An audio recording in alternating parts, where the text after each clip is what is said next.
Good afternoon. आज की class में आप सभी का स्वागत है। कल की क्लास में हमने पढ़ा था स्वर और स्वर का वर्गीकरण। तो उम्मीद करती हूँ कल की क्लास आप लोगों को अच्छी लगी होगी, और अगर आपने कल की क्लास नहीं देखी है तो कल की क्लास जरूर देखें। मेरे चैनल पर जाके मैंने उसकी प्लेलिस्ट भी डाल दी है। तो आज हम शुरू करते हैं व्यंजन। कल हमने स्वर और स्वर का वर्गीकरण पढ़ा था, आज हम पढ़ेंगे व्यंजन और व्यंजन का वर्गीकरण। चलिए जान लेते हैं व्यंजन की परिभाषा। मैंने कल भी बताई थी आप लोगों को व्यंजन की परिभाषा कल की क्लास में। आज भी हम जान लेते हैं व्यंजन की परिभाषा एक और बार। चलिए शुरू करते हैं। जो वर्ण स्वरों की सहायता से लेकर बोले जाते हैं उन्हें व्यंजन कहते हैं। जैसे क में अ जुड़ा तो क बोलते हैं। व्यंजन में स्वर की सहायता ली जा रही है। क में अ जुड़ता ही जुड़ता है। ऐसे हम दूसरा उदाहरण लेते हैं। ग में अ जुड़ा, अंत में अ जुड़ता है, इसीलिए व्यंजन में स्वर जुड़ता है। तो व्यंजन में स्वरों की सहायता ली जाती है। ऐसे ही हम कोई और उदाहरण ले लेंगे और व्यंजन आप लोग बताइए। क, ख, ग, घ, इन सभी में अंत में स्वर जुड़ रहा है, इसीलिए व्यंजन में स्वरों की सहायता ली जाती है। चलिए आगे देखते हैं व्यंजन का वर्गीकरण। पहला व्यंजन का वर्गीकरण हमारा है स्पर्श व्यंजन। चलिए स्पर्श व्यंजन का अर्थ जान लेते हैं। स्पर्श व्यंजन का अर्थ होता है छूना।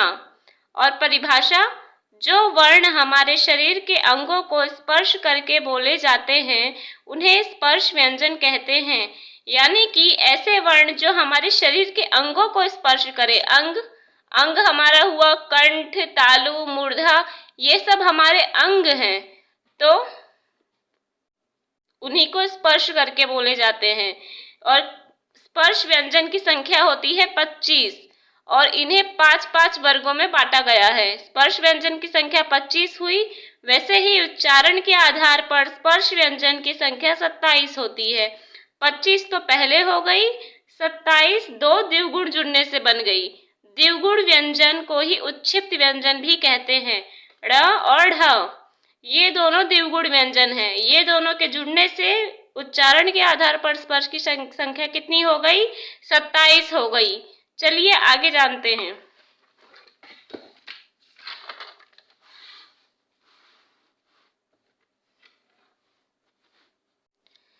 स्पर्श व्यंजन को इनके कितने वर्ग होते हैं? 5-5 वर्ग होते हैं। मैंने आपको बताया था जैसे कि स्पर्श व्यंजन के अंग कंठ, तालव्य, मूर्धा ये सब होते हैं, तो ये सब उनके अंग हैं।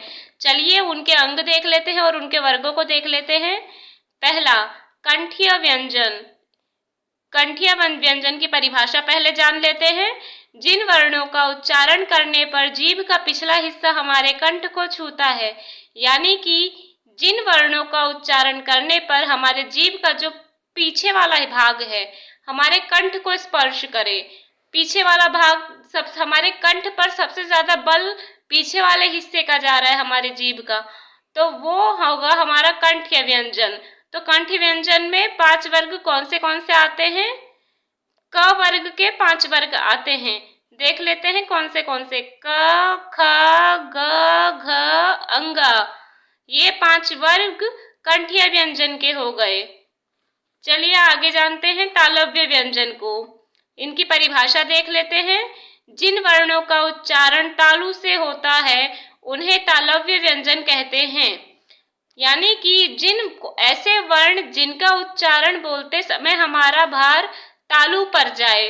तालु यानी कि जीभ के ऊपर का हिस्सा उस पर जाए। तो चलिए तालव्य व्यंजन का वर्ग जान लेते हैं। तालव्य व्यंजन का वर्ग होता है च, और च में कौन से 5 वर्ग हैं वो भी देख लेते हैं। च, छ, ज, झ, इय, ये हमारे तालव्य व्यंजन के 5 वर्ग हैं। और एक और बात, ये सबसे इम्पोर्टेंट बात है कि तालव्य व्यंजन को ही स्पर्श संघर्षी व्यंजन के नाम से भी जाना जाता है। ये क्वेश्चन पूछ सकता है कि तालव्य व्यंजन को और किस नाम से जाना जाता है, तो स्पर्श संघर्षी व्यंजन के नाम से जाना जाता है। चलिए आगे देखते हैं मूर्धन्य व्यंजन को। मूर्धन्य व्यंजन की परिभाषा है, जिन वर्णों का उच्चारण मूर्धा से होता है उन वर्णों को मूर्धन्य व्यंजन कहा जाता है।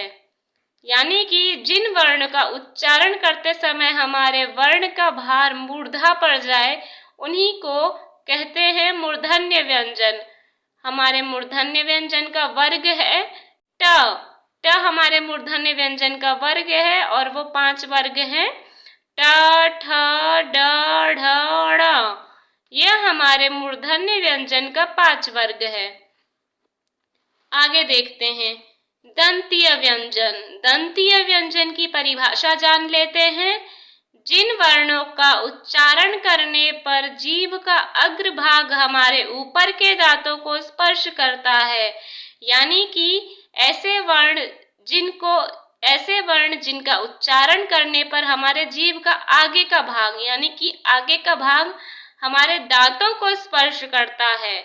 आप लोग खुद प्रैक्टिकली करके देख लीजिए। उच्चारण कोई भी वर्ण का कीजिए। चलिए हम त, थ, द, ध, न इन वर्णों का उच्चारण करके देखिए। आपके जीभ का आगे का भाग आपके ऊपर के दांतों को स्पर्श करेगा।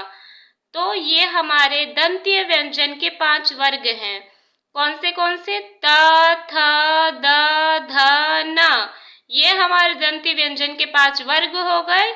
ये उसकी परिभाषा हो गई। आप सभी को समझ आ रहा होगा। चलिए देखते हैं ओष्ठ व्यंजन। ओष्ठ व्यंजन की परिभाषा है, जिन वर्णों का उच्चारण होठों से होता है उन्हें हम ओष्ठीय व्यंजन कहते हैं। यानी कि ऐसे वर्ण जिनका उच्चारण करते समय हमारे होठों का प्रयोग हो, हमारे होठों पर बल जाए। तो ऐसे वर्ण कौन से हैं? प, फ, ब, भ, म। ये हमारे ओष्ठीय व्यंजन के 5 वर्ग हैं। कौन से? प, फ, ब, भ, म। यानी कि ऐसे वर्ण जिनको बोलते समय हमारे होठों का यूज हो, यानी हमारे होठों पर बल जाए, उसी को हम कहते हैं ओष्ठीय व्यंजन। अब क्वेश्चन ऐसा भी पूछ लेगा कि निम्नलिखित में से वह वर्ण कौन सा है जिसके ऊपर का या नीचे का होठ काट दिया जाए तो कौन सा वर्ण नहीं बोल सकते हैं। तो कौन सा वर्ण नहीं बोल सकते हैं? हम लोग ने ओष्ठीय व्यंजन की परिभाषा क्या पढ़ी थी? जिन वर्णों का उच्चारण होठों से होता है उन्हें हम ओष्ठीय व्यंजन कहते हैं। यानी कि ऐसे वर्ण जिनका उच्चारण होठ से हो। तो अगर ऊपर का या नीचे का होठ काट दिया जाए तो हम कौन से वर्णों का उच्चारण नहीं कर पाएंगे? जिनका उच्चारण होठों से किया जाता है। तो होठों से कौन से वर्ण का उच्चारण होता है? हमने सीखा था ना, प, फ, ब, भ, म। तो इन्हीं वर्णों का उच्चारण हम होठों के बिना नहीं कर पाएंगे। तो आंसर हमारा होगा म और प। चलिए आगे देखते हैं। प्रत्येक वर्ग का 5वां अक्षर नासिक्य व्यंजन होता है। यानी कि आप लोगों को क, ख, ग, घ, अंगा, च, छ, ज, झ, इया, ट, ठ, ड, ढ, ण, त, थ, द, ध, न, प, फ, ब, भ, म। ये हमने सीखा था ना। तो इसका 5वां वर्ण जो होगा हमारा ण, इया, ण, न, म। ये हमारा 5वां वर्ग मतलब अंतिम वर्ण हमारा नासिक्य व्यंजन होगा। समझ में आया? हमारा अंतिम वर्ण नासिक्य व्यंजन होगा। कौन सा वर्ण हमारा? अंतिम वर्ण। तो अंतिम वर्ण हमारा कौन सा है? क, ख, ग, घ। अंगा का अंतिम वर्ण है 5वें वर्ग का अंगा। और च, छ, ज, झ, इया में से 5वें का अंतिम वर्ग हो गया इया। और ट, ठ, ड, ढ, ण इसका अंतिम वर्ण हमारा ण हो गया। तो ण, इया और अंगा। और त, थ, द, ध, न इसमें हमारा अंतिम वर्ग न हो गया। ये हमारा नासिक्य व्यंजन है। प, फ, ब, भ, म इसमें हमारा म हो गया नासिक्य व्यंजन। तो यहाँ तक हमारा स्पर्शीय व्यंजन है। चलिए गिनती कर लेते हैं, 25 वर्ण है या नहीं। 1 2 3 4 5 6 7 8 9 10 11 12 13 14 15 16 17 18 19 20 21 22 23 24 25। ये हो गया ना 25। तो हमारे स्पर्शी व्यंजन कितने थे? 25। तो ये 25 हमारा स्पर्श व्यंजन है।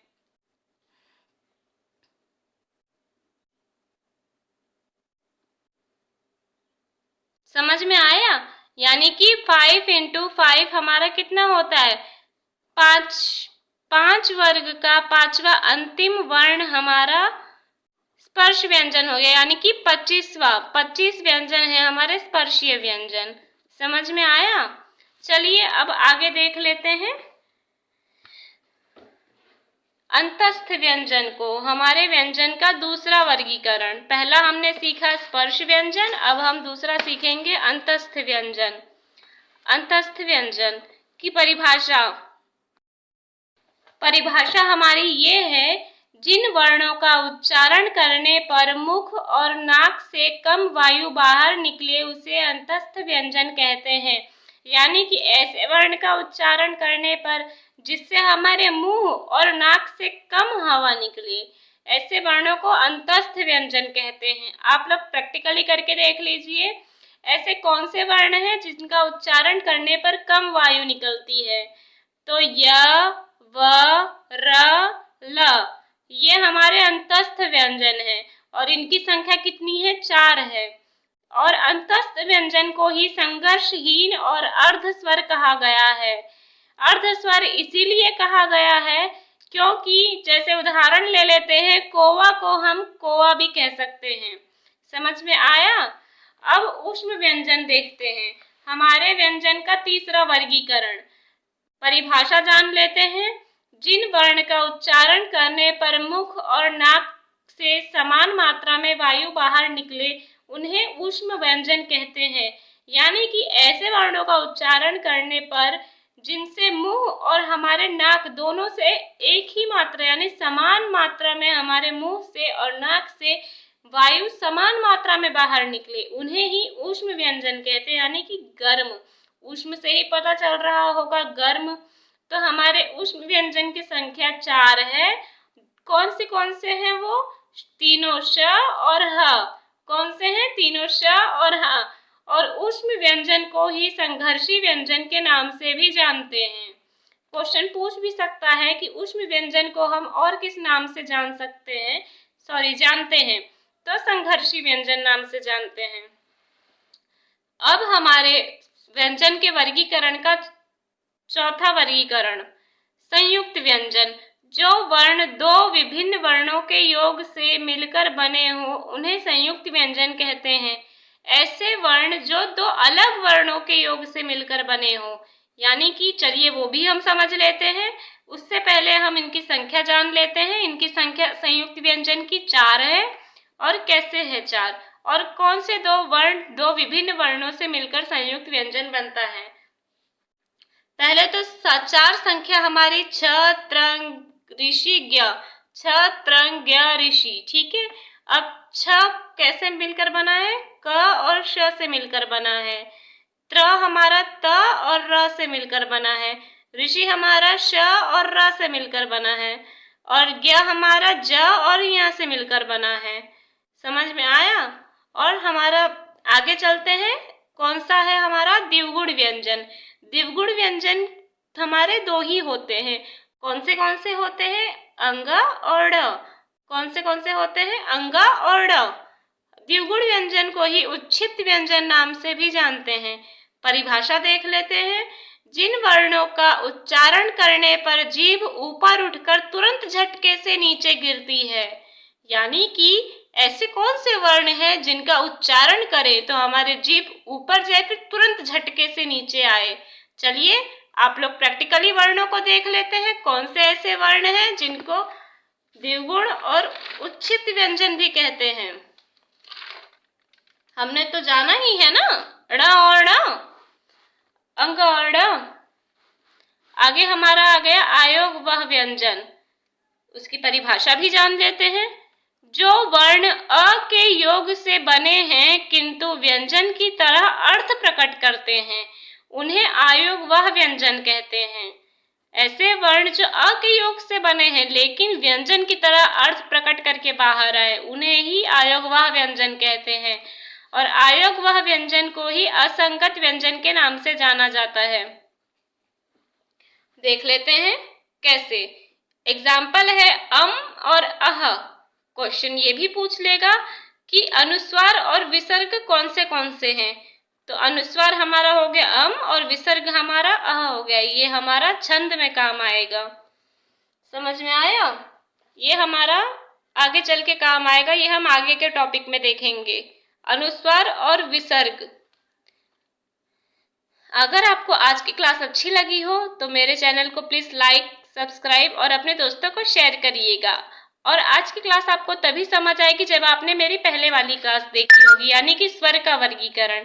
तो प्लीज मैं आपसे रिक्वेस्ट करती हूँ आप आगे की क्लास को जरूर देखिएगा और आगे की क्लास में आपको कल समझाऊंगी।